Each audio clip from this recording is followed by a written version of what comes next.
டாக்குமெண்ட்ரிங்கிறது வந்து என்னன்னா நான் கமர்ஷியல் திங்ஸ். அது வந்து ராவா சில விஷயங்களை பார்த்து இன்ஸ்பயர் ஆகணும்னு நினைக்கிறது. இந்த கல்யாண கேசட்டை பார்த்து என்ன சார் இன்ஸ்பயர் ஆகிருக்க போறாங்க? நயன்தாரா மாதிரி ஒவ்வொரு பெண்ணும் வரணுங்கிற அந்த ஒரு எப்படி சார்?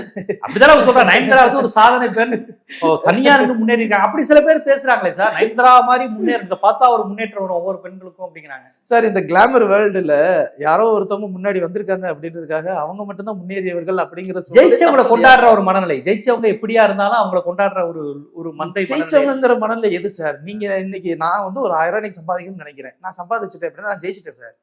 மனநிலை அவ்வளவுதான். நம்ம மனநிலையை நம்ம மாத்திக்கிறோமே தவிர நயன்தாரா வந்து அங்க இருந்து அவ்வளவு தூரம் ஜெயிச்சுட்டாங்க அப்படிங்கிறத என்னால அக்செப்ட் பண்ணிக்க முடியல.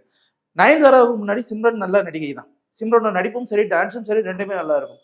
ஜோதிகாவுமே ஒரு நல்ல நடிகை தான். சரிங்களா? ரேவதி மேடம் நல்ல நடிகை தான். விஜயசாந்தி நல்ல நடிகை.